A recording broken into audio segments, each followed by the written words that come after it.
Hi hello welcome back to my YouTube channel.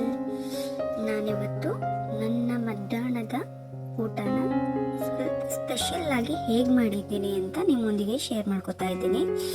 ಹಾಗೆ ಇದರಲ್ಲಿ ಒಂದು ಮಿಸ್ಟೇಕ್ ಆಗಿದೆ, ಅದನ್ನು ನಾನು ವಿಡಿಯೋಲ್ಲಿ ಹೇಳ್ತಾ ಹೋಗ್ತೇನೆ. ನಾನಿವತ್ತು ಮಾಡ್ತಾ ಇರೋದು ಸಿಂಪಲ್ ಆಗಿ ಎಗ್ ಕರಿ ರೆಸಿಪಿನ ಮಾಡ್ತಾ ಇದ್ದೀನಿ. ಸ್ಟಾರ್ಟಿಂಗಲ್ಲಿ ಒಂದು ಫ್ಯಾನ್ ತಗೊಂಡ್ಬಿಟ್ಟು ಅದರಲ್ಲಿ ಸ್ವಲ್ಪ ಎಣ್ಣೆ ಹಾಕ್ಬಿಟ್ಟು ಜೀರಿಗೆ ಹಾಕಿ ಒಂದು 4 ಮೆಣಸು, ಒಂದು 3 ಲವಂಗ, ಒಂದು ಸ್ವಲ್ಪ ದಾಲ್ಚಿನ್ನಿ ಹಾಕಿ 1-3 ಈರುಳ್ಳಿನ ಉದ್ದುದಾಗಿ ಹೆಂಚಿಟ್ಕೊಂಡಿದ್ದೆ. ಆಮೇಲೆ ಒಂದು 4 ಟೊಮೆಟೊನ ಅದನ್ನು ಉದ್ದುದಾಗಿ ಹೆಂಚಿಟ್ಕೊಂಡಿದ್ದೆ. ಒಂದು 20ರಿಂದ ಒಂದು ಗಡ್ಡೆ ಅನ್ಕೊಳ್ಳಿ, ಒಂದು ಗಡ್ಡೆ ಬೆಳ್ಳುಳ್ಳಿ ಹಾಕೊಂಡು ಸ್ವಲ್ಪ ಉಪ್ಪನ್ನ ಹಾಕೊಂಡ್ಬಿಟ್ಟು ಸಾಟೆ ಮಾಡ್ಕೊತಾ ಇದ್ದೀನಿ. ಒಂದು ಸ್ವಲ್ಪ ಮೆತ್ಕಾಗಬೇಕು, ಅಷ್ಟು ನೀವು ಅದನ್ನು ಫ್ರೈ ಮಾಡ್ಕೋಬೇಕಾಗುತ್ತೆ. ಸ್ವಲ್ಪ ಮೆತ್ಕಾದ್ಮೇಲೆ ಅದಕ್ಕೆ ಒಂದು ಸ್ವಲ್ಪ ಕರಿಬೇವಿನ ಸೊಪ್ಪು, ಕೊತ್ತಂಬರಿ ಸೊಪ್ಪು, 2 ಮೆಣಸಿನ್ಕಾಯಿ, ಒಂದು ಸ್ವಲ್ಪ ಏನಂತಾರೆ ಅಲ್ಲ, ಹಸಿ ಶುಂಠಿ, ಆಮೇಲೆ ಒಂದು ಸ್ವಲ್ಪ ಹಸಿ ಕೊಬ್ಬರಿನ ಹಾಕಿಬಿಟ್ಟು ಇನ್ನೊಂದು ಸ್ವಲ್ಪ ಚೆನ್ನಾಗಿ ನಾವು ಅದನ್ನು ಫ್ರೈ ಮಾಡ್ಕೋಬೇಕಾಗುತ್ತೆ. ಇವಾಗ ಇದೆಲ್ಲ ಸ್ವಲ್ಪ ಫ್ರೈ ಆದಮೇಲೆ ಇದಕ್ಕೆ ನಾನು ಒಂದು 10ರಿಂದ 12 ಗೋಡಂಬಿನ ಹಾಕಿಬಿಟ್ಟು ಅದನ್ನು ಸ್ವಲ್ಪ ಫ್ರೈ ಮಾಡ್ಕೋತೀನಿ. ಇದಾದಮೇಲೆ ನಾನು ಅದಕ್ಕೆ ಒಂದು ಸ್ವಲ್ಪ ಉಪ್ಪು, ಅರಿಶಿನ, ಮಸಾಲೆ ಖಾರ ಹಾಕಿಬಿಟ್ಟು ಅದನ್ನು ಒಂದು ಸ್ವಲ್ಪ ನೀರು ಹಾಕಿಬಿಟ್ಟು ನಾನು ಅದನ್ನು ಫ್ರೈ ಮಾಡ್ಕೊಳ್ತಾ ಹೋಗ್ತೇನೆ.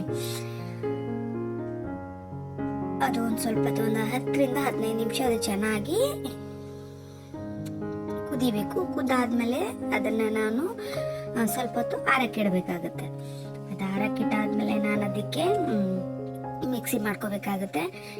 ಏನು ಮಿಸ್ಟೇಕು ಅಂತ ಹೇಳ್ತೀನಿ, ನೀವು ಹಾಗೆ ವಿಡಿಯೋ ನೋಡ್ತಾ ಹೋಗಿ. ಇವತ್ತು ನಾನು ಅಂಡ ಕರಿ ಮಾಡಬೇಕು ಅಂತಲೇ ನಾನು ವಿಡಿಯೋ ಸ್ಟಾರ್ಟ್ ಮಾಡಿದೆ. ಬಟ್ ಏನು ಪ್ರಾಬ್ಲಮ್ ಅಂತಂದರೆ ಬೆಳಗ್ಗೆಯಿಂದ ಲೈಟೇ ನೀಟಾಗಿ ಬರ್ತಾ ಇಲ್ಲ, ಹೋಗ್ತಾ ಇದೆ ಬರ್ತಾ ಇದೆ. ನಾನೇನೋ ಸ್ಟಾರ್ಟ್ ಮಾಡ್ಕೊಂಡ್ಬಿಟ್ಟಿದ್ದೀನಿ ಪ್ರೊಸೀಜರ್, ಬಟ್ ಲೈಟ್ ಮಾತ್ರ ಕೈ ಕೊಟ್ಬಿಡ್ತು. ಹಾಗಾಗ್ಬಿಟ್ಟು ಸ್ವಲ್ಪ ಮಿಕ್ಸಿ ಹಾಕ್ತೀವಲ್ಲ, ಅದು ಸ್ವಲ್ಪ ಫೈನ್ ಆಗಬೇಕಾಗಿತ್ತು, ಬಟ್ ತರಿ ಆಯಿತು. ಹಾಗಾಗ್ಬಿಟ್ಟು ಕರಿ ಸ್ವಲ್ಪ ಹಾಗೆ ಹೀಗೆ ಆಗಿದೆ. ನೀವು ಮಾತ್ರ ಅದನ್ನು ಫೈನಾಗಿ ಪೇಸ್ಟ್ ಮಾಡ್ಕೊಳ್ಳಿ. ಆಮೇಲೆ ಇನ್ನೊಂದು ಏನಂತಂದರೆ, ನನ್ನ ಹತ್ರ ಈ ಎಗ್ ಕರಿ ಮಾಡೋದಕ್ಕೆ ಬೇಕಾಗಿರುವಂಥ ಐಟಮ್ಸ್ ಜಾಸ್ತಿ ಇರಲಿಲ್ಲ. ಈ ಧನಿಯಾ ಪೌಡ್ರ್ ಆಗಲಿ, ಆಮೇಲೆ ಎಗ್ ಕರಿ ಮಸಾಲ ಆಗಲಿ, ಏನೇನೂ ಇರಲಿಲ್ಲ. ಜಸ್ಟ್ ರೆಡ್ ಚಿಲ್ಲಿ ಪೌಡರು ಮತ್ತು ನಾನು ಸಾಂಬಾರ್ಗೆ ಹಾಕೋಕ್ಕೇನು ಮಸಾಲ ಮಾಡಿರ್ತೀವಲ್ಲ ಅದು ಅರಿಶಿನ ಪುಡಿ, ಅಷ್ಟರಲ್ಲೇ ನಾನು ಸಿಂಪಲ್ಲಾಗಿ ಮಾಡಿದ್ದೀನಿ.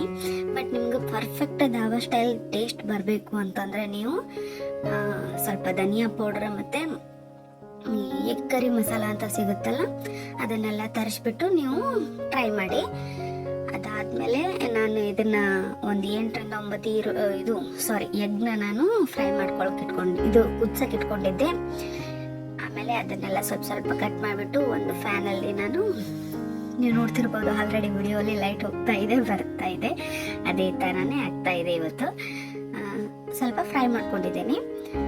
ಆಮೇಲೆ ಇದಕ್ಕೇನೆ ನಾನು ಒಗ್ಗರಣೆ ಹಚ್ಕೋತೀನಿ. ಇಲ್ಲಿ ಇನ್ನೊಂದು ಮಿಸ್ಟೇಕ್ ಏನಾಯಿತು ಅಂತಂದರೆ, ಮನೆ ಕಡೆಯಿಂದ ಕಾಲ್ ಬಂದಿತ್ತು. ಹಾಗಾಗ್ಬಿಟ್ಟು ನಾನು ವಿಡಿಯೋ ಮಾಡ್ಕೊಳ್ಳೋದನ್ನು ನೆನಪಾಗ್ಬಿಟ್ಟು ಕಾಲಲ್ಲಿ ಮಾತಾಡ್ತಾ ನಾನು ಕರಿನ ಕಂಪ್ಲೀಟಾಗಿ ಮಾಡಿದ್ದೆ. ಹಾಗಾಗಿ ನಾನು ಇನ್ನು ಮುಂದೆ ಎಕ್ಸ್ಪ್ಲೈನ್ ಮಾಡ್ತಾ ಹೋಗ್ತೀನಿ, ನೀವು ನೋಡಿ. ಅದೇ ಪ್ಯಾನ್ಗೆ ನಾವೇನು ಮಾಡಬೇಕು, ಸ್ವಲ್ಪ ಎಣ್ಣೆ ಹಾಕ್ಕೊಂಡು ಅದಕ್ಕೆ ಜೀರಿಗೆ, ಸಾಸಿವೆ, ಕರಿಬೇವು, ಒಂದು 2 ಈರುಳ್ಳಿನ ಸಣ್ಣದಾಗಿ ಹೆಚ್ಚಿಬಿಟ್ಟು ಫ್ರೈ ಮಾಡ್ಕೋಬೇಕು. ಫ್ರೈ ಮಾಡ್ಕೊಂಡ್ಮೇಲೆ ಈರುಳ್ಳಿ ಸ್ವಲ್ಪ ಮೆತ್ತಗಾದ್ಮೇಲೆ ಅದಕ್ಕೆ ನಾವೇನು ಮಾಡಬೇಕು, ಈಗೇನು ನಾವು ಪೇಸ್ಟ್ ಮಾಡಿರ್ತೀವಲ್ಲ ಆ ಪೇಸ್ಟ್ನ ಹಾಕಿಬಿಟ್ಟು ಅದಕ್ಕೆ ಸ್ವಲ್ಪ ನೀರು ಹಾಕಿಬಿಟ್ಟು ಸ್ವಲ್ಪ ಹೊತ್ತು ಕುದಿಸ್ಕೋಬೇಕು, ಎಣ್ಣೆ ಬಿಡೋವರೆಗೂ. ಅದು ಎಣ್ಣೆ ಬಿಡೋವರೆಗೂ ಕುದಿಸ್ಕೊಂಡಾದ್ಮೇಲೆ ನಾವು ಎಲ್ಲ ಏನು ಉಪ್ಪು, ಖಾರ ಏನೇನು ಹಾಕಬೇಕು ಎಲ್ಲನೂ ಹಾಕಿಬಿಟ್ಟು ಅದನ್ನು ಸ್ವಲ್ಪ ಟೇಸ್ಟ್ ನೋಡ್ಕೋಬೇಕಾಗತ್ತೆ. ನೋಡ್ಕೊಂಡು ಆದಮೇಲೆ ನಾವು ಎಗ್ ಹಾಕಿಬಿಟ್ಟು ಒಂದು 5ರಿಂದ 10 ನಿಮಿಷ ಸ್ವಲ್ಪ ಮೀಡಿಯಂ ಫ್ಲೇಮಲ್ಲಿ ಕುದಿಸ್ಕೊಂಡ್ಬಿಟ್ರೆ ಈ ಕರಿ ಅನ್ನೋದು ರೆಡಿ ಆಗುತ್ತೆ. ನಾನು ಇಲ್ಲಿ ಹೇಳ್ತಾ ಇರೋದು ನಂಗೆ ಹೇಗೆ ನನಗೆ ಗೊತ್ತು ಹಾಗೆ ಮಾಡಿದ್ದೀನಿ. ಬಟ್ ಪರ್ಫೆಕ್ಟಾಗಿ ಕುಕ್ ಮಾಡೋಕ್ಕಂತೂ ನನಗೂ ಬರಲ್ಲ. ನನ್ನ ಹತ್ರ ಇರೋದ್ರಲ್ಲೇ ನಾನು ಕುಕ್ಕಿಂಗ್ ಅನ್ನೋದನ್ನು ಮಾಡಿದ್ದೀನಿ. ನಿಮಗೇನಾದರೂ ಈ ವಿಡಿಯೋ ಇಷ್ಟ ಆಗಿದರೆ ನನ್ನ ಚಾನಲ್ನ ಸಬ್ಸ್ಕ್ರೈಬ್ ಮಾಡಿ, ಹಾಗೆ ಸಪೋರ್ಟ್ ಮಾಡಿ. ಹೀಗೆ ಒಳ್ಳೊಳ್ಳೆ ವಿಡಿಯೋಸ್ನ ಹಾಕಕ್ಕೆ ನಾನು ಟ್ರೈ ಮಾಡ್ತೀನಿ. ಮತ್ತು ಇದಕ್ಕೆ ಲಾಸ್ಟಲ್ಲಿ ನಾನು ಕಸೂರಿ ಮೇಥಿ ಹಾಕ್ತಾ ಇದ್ದೀನಿ. ಇದು ಹಾಕೋದ್ರಿಂದ ಕರಿ ಅನ್ನೋದು ಟೇಸ್ಟಾಗಿ ಬರುತ್ತೆ. ನೀವು ಆಮೇಲೆ ಇದನ್ನು ಒಂದು 5ರಿಂದ 10 ನಿಮಿಷ ನಾವು ಕುದಿಸ್ಕೋಬೇಕಾಗುತ್ತೆ. ಕುದಿಸ್ಕೊಂಡ್ಬಿಟ್ರೆ ನಮ್ಮದು ಎಗ್ ಕರಿ ಅನ್ನೋದು ರೆಡಿ ಆಯಿತು ಅಂತಲೇ ಅರ್ಥ. ಆಮೇಲೆ ನಾನು ಇದ್ರೊಟ್ಟಿಗೆ ತುಂಬಾ ಸಿಂಪಲ್ಲಾಗಿ ಎಲ್ಲರೂ ಏನು ಮಾಡ್ತಾರೆ, ಮೊದಲು ಈ ಬಾಸುಮತಿ ರೈಸಿಂದ ಮಸಾಲೆ ರೈಸ್ ಥರ ಮಾಡ್ತಾರೆ, ಇದ್ರ ಜೊತೆ ಚೆನ್ನಾಗಿರುತ್ತೆ ತಿನ್ನೋಕ್ಕೆ ಅಂತ. ಬಟ್ ನಾನು ಸಿಂಪಲ್ಲಾಗಿ ಜೀರಾ ರೈಸಿಂದ ಈ ನೀರಲ್ಲಿ ಕುದಿಸೋದು ಸೋದಿಸೋದು ಮಾಡ್ದೇನೆ ಅದೇ ಥರ ಫ್ಲೇವರ್ ಟೇಸ್ಟ್ ಇರುತ್ತೆ. ಬಟ್ ಅದೇ ಎಕ್ಸಾಕ್ಟ್ ಇರಲ್ಲ. ಆ ಥರ ಒಂಚೂರು ಸಿಂಪಲ್ಲಾಗಿ ಲೇಜಿಯಾಗಿದೆ ರೈಸ್ ಅನ್ಬೋದು, ಲೇಜಿ ರೈಸ್ ಅನ್ಬೋದು, ಆ ಥರ ಮಾಡ್ಕೊಂಡಿದ್ದೀನಿ. ಮೊದಲಿಗೆ ಒಂದು ಗ್ಲಾಸ್ ಅಕ್ಕಿನ ತೊಗೊಂಡ್ಬಿಟ್ಟು ಅದನ್ನು ನಾನು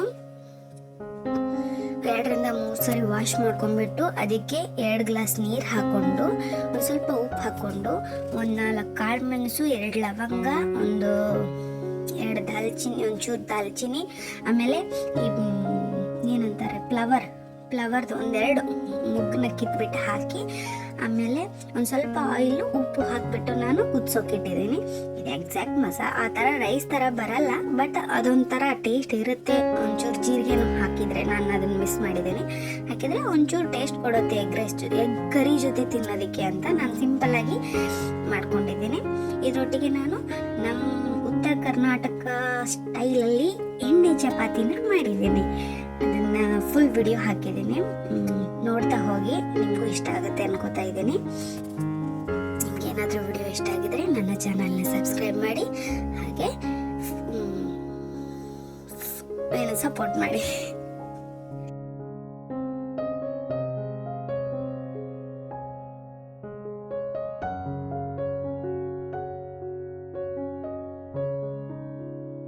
ಇವಾಗ ರೈಸ್ನ ಸ್ಟವ್ ಮೇಲೆ ಇಟ್ಟು 3 ವಿಸಿಲ್ ಬರ್ಸ್ಕೊಂಡ್ರೆ ಸಿಂಪಲ್ ಆಗಿರುವಂಥ ಒಂಥರ ಮಸಾಲ ರೈಸ್ ಅಂದ್ಕೊಳ್ಳಿ, ರೆಡಿ ಆಗುತ್ತೆ. ಇವಾಗ ನಾನು ಉತ್ತರ ಕರ್ನಾಟಕ ಶೈಲಿಯಲ್ಲಿ ಎಣ್ಣೆ ಚಪಾತಿ ನಾನು ಯಾವ ರೀತಿ ಮಾಡ್ತೀನಿ ಅಂತ ನಿಮ್ಮ ಜೊತೆ ಹಂಚ್ಕೊಳ್ತಾ ಇದ್ದೀನಿ. ಮೊದಲಿಗೆ ನಾನು ಬಾಣಲೆಯಲ್ಲಿ ನಾದ್ಕೊಳ್ಳಲ್ಲ ಜಾಸ್ತಿ, ಯಾಕಂದರೆ ಅಲ್ಲಿ ಮಿದ್ದು ನಾದಕ್ಕಾಗಲ್ಲ. ಬಟ್ ಈ ಥರ ಕೌಂಟರ್ ಟಾಪ್ ಮೇಲೆ ನಾದ್ಕೊಳ್ಳೋದ್ರಿಂದ ನಮ್ಮ ಹತ್ರ ಎಷ್ಟು ಪೋಸ್ ಇರುತ್ತಲ್ಲ ಅಷ್ಟನ್ನು ಹಾಕಿ ನಾದ್ಕೊಳ್ಳೋದ್ರಿಂದ ಏನಾಗುತ್ತೆ, ಹಿಟ್ಟು ಚೆನ್ನಾಗಿ ಹದ ಆಗುತ್ತೆ. ಸೊ ಆಗಿಬಿಟ್ಟು ಮೊದಲಿಗೆ ಎಷ್ಟು ಬೇಕಷ್ಟು ಹಿಟ್ಟು ತೊಗೊಳ್ಳಿ, ಸ್ವಲ್ಪನೇ ಉಪ್ಪು ಹಾಕೊಂಡ್ಬಿಟ್ಟು ನೀರು ಹಾಕೊಂಡ್ಬಿಟ್ಟು ಚೆನ್ನಾಗಿ ನಾದ್ಕೊಳ್ಳಿ. ನಿಮ್ಮ ಕೈಲಿ ಎಷ್ಟು ಶಕ್ತಿ ಇರುತ್ತಲ್ಲ ಅಷ್ಟು ಚೆನ್ನಾಗಿ ನಾದ್ಕೊಳ್ಳಿ. ಅಂದರೆ ಅಷ್ಟು ಚೆನ್ನಾಗಿ ನಾದ್ಕೊಳ್ಳೋದ್ರಿಂದ ಮೃದುವಾಗಿ, ಅಂದರೆ ಹಿಟ್ಟು ಮೃದು ಆಗುತ್ತೆ ಅಂತ ಅರ್ಥ ಅಷ್ಟೇ. ನಾದ್ಬಿಟ್ಟು ಒಂದು 10ರಿಂದ 15 ನಿಮಿಷ ಒಂದು ಪಾತ್ರೆಗೆ ಹಾಕಿಬಿಟ್ಟು ಮುಚ್ಚಿ ಇಟ್ಬಿಟ್ರೆ ಮಿದುವಾಗೋವರೆಗೂ ಒಂದು 15 ನಿಮಿಷ ನಾವು ಅದನ್ನು ಮುಚ್ಚಿಡಬೇಕಾಗುತ್ತೆ. ಅದಾದಮೇಲೆ ನಾನು ಹೋಳಿಗೆ ತಗಡ ಅಂತ ಬರುತ್ತಲ್ಲ, ಅದಕ್ಕೆ ಸ್ವಲ್ಪ ಎಣ್ಣೆ ಹಚ್ಕೊಂಡ್ಬಿಟ್ಟು ನಾನು 2 ಉಳ್ಳೆ ಮಾಡ್ಕೋತೀನಿ. ಅದನ್ನು 2 ಉಳ್ಳೆ ಮಾಡ್ಕೊಂಡ್ಬಿಟ್ಟು 2 ಉಳ್ಳೆಯಲ್ಲಿ 1 ಉಳ್ಳೆಗೆ ಆಯಿಲ್ ಹಚ್ಬಿಟ್ಟು ಇನ್ನೊಂದು ಉಳ್ಳೆಗೆ ಹಿಟ್ಟು ಹಚ್ಬಿಟ್ಟು 2 ಸೇರಿಸಿ ಮೇಲೆ ಎಣ್ಣೆ ಹಚ್ಬಿಟ್ಟು ನಾನು ತೀಡ್ತೇನೆ. ನೀವು ವಿಡಿಯೋನ ನೋಡ್ತಾ ಹೋಗಿ, ಸಖತ್ ಮೃದುವಾಗಿ ಬರುತ್ತೆ ಮತ್ತು ತಿನ್ನೋದಕ್ಕೂ ಟೇಸ್ಟ್ ಆಗುತ್ತೆ. ಮತ್ತು ನೀವು ಎಷ್ಟು ತೆಳು ಬೇಕೋ ಅಷ್ಟು ತೆಳುವಾಗಿಯೂ ನಾವು ಮಾಡ್ಕೋಬಹುದು. ಹಾಗಾಗಿ ಈ ವಿಡಿಯೋಲಿ ಪೂರ್ತಿ ಪ್ರೊಸೀಜರ್ ಇದೆ, ನೀವು ನೋಡಿ ಹಾಗೆ ನನ್ನ ಸಪೋರ್ಟ್ ಮಾಡಿ. Thank you for watching.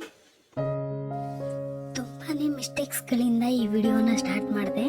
ಹಾಗೆ ನಾನು ಎಡಿಟ್ ಮಾಡುವಾಗ, ವಾಯ್ಸ್ ಓವರ್ ಕೊಡುವಾಗ ಎಲ್ಲಿ ಏನೇನು ಮಿಸ್ಟೇಕ್ ಆಗಿದೆ ಅಂತ ಹೇಳಿದ್ದೀನಿ. ನಾನು ಸ್ಟಾರ್ಟಿಂಗ್ ಯೂಟ್ಯೂಬರ್ ಆಗಿರೋದ್ರಿಂದ ನನಗೆ ಇನ್ನೂ ವಾಯ್ಸ್ ಓವರ್ ಕೊಡೋಕ್ಕೆ ಬರ್ತಾ ಇಲ್ಲ. ಏನಂತಾರೆ, ಖಾಲಿ ಟೈಮಲ್ಲಿ ಯೋಚನೆ ಮಾಡಿದಾಗ ಎಲ್ಲ ಇದು ಹೇಳ್ಬೇಕಂತ ಯೋಚನೆ ಬರ್ತಾ ಇರುತ್ತೆ. ಇನ್ನು ವಾಯ್ಸ್ ಓವರ್ ಕೊಡೋ ಟೈಮಲ್ಲಂತೂ ಯಾವ ವಿಚಾರನೂ ನೆನಪಿಗೆ ಬರಲ್ಲ. ಹಾಗಾಗ್ಬಿಟ್ಟು ನಾನು ಇನ್ನು ಮುಂದೆ ಬರ್ತಾ ಹಾಕೋ ವಿಡಿಯೋಗಳಲ್ಲಿ ಚೆನ್ನಾಗಿ ವಾಯ್ಸ್ ಓವರ್ ಕೊಡೋಕ್ಕೆ ಟ್ರೈ ಮಾಡ್ತೀನಿ. ನಾನು ಡೈರೆಕ್ಟಾಗಿ ಮಾತಾಡ್ಬೋದಾಗಿತ್ತು, ಬಟ್ ನಾನು ಮನೇಲಿ ಮಕ್ಕಳು ಇರೋದ್ರಿಂದ ಮತ್ತು ಸಿಕ್ಕಾಪಟ್ಟೆ ವಾಯ್ಸ್ ಕೇಳುತ್ತೆ, ಹೊರಗಡೆ ರೋಡ್ ಆಗ್ತಾ ಇದೆ. ಹಾಗಾಗ್ಬಿಟ್ಟು ನಾನು ವಾಯ್ಸ್ ಓವರ್ ಕೊಡ್ತಾ ಇದ್ದೀನಿ, ಡೈರೆಕ್ಟಾಗಿ ಮಾತಾಡೋಕ್ಕಾಗ್ತಾ ಇಲ್ಲ. ಹಾಗೆ ಒಳ್ಳೊಳ್ಳೆ ರೆಸಿಪೀಸ್ನ ಇನ್ನು ಮುಂದೆ ಹಾಕಬೇಕು ಅನ್ಕೋತಾ ಇದ್ದೇನೆ. ನಿಮ್ಮ ಸಪೋರ್ಟ್ ಇದ್ರೇ ಎಲ್ಲ ಮಾಡೋಕ್ಕಾಗೋದು. ಸೊ ಹಾಗಾಗ್ಬಿಟ್ಟು ನನ್ನ ಚಾನಲ್ನ ಸಬ್ಸ್ಕ್ರೈಬ್ ಮಾಡಿ, ಹಾಗೆ ನಿಮ್ಮ ಸಪೋರ್ಟು ಯಾವಾಗಲೂ ಇರಲಿ ಅಂತ ಕೇಳ್ಕೊತೀನಿ. ಆಮೇಲೆ ನಾನು ಮುಂದೆ ಏನು ಮಾಡಬೇಕು, ಯಾವ ರೆಸಿಪೀಸ್ ಹಾಕಬೇಕು ಅಂತ ನೀವು ಸಿಂಪಲ್ಲಾಗೆ, ನಾನು ಆ ಥರ ಜಾಸ್ತಿ ಏನಂತಾರೆ ಮಸಾಲೆ ಐಟಮ್ಸ್ ಎಲ್ಲ ಹಾಕಿ ಮಾಡಲ್ಲ. ಸೊ ಹಾಗಾಗ್ಬಿಟ್ಟು ಸಿಂಪಲ್ಲಾಗಿ ಯಾವ ಥರ ರೆಸಿಪೀಸ್ ಬೇಕು ಅಂತ ಹೇಳಿ ಕಮೆಂಟ್ ಮಾಡಿದರೆ ನಾನು ಅದನ್ನು ಮಾಡೋಕ್ಕೆ ಟ್ರೈ ಮಾಡ್ತೀನಿ. ಸೊ ಹಾಗಾಗ್ಬಿಟ್ಟು ನೀವು ನನಗೆ ಸಪೋರ್ಟ್ ಮಾಡಿ. Thank you so much. ಹಾಗೆ ನನ್ನ ಚಾನಲ್ನ ಸಬ್ಸ್ಕ್ರೈಬ್ ಮಾಡಿ. Thank you for watching my videos.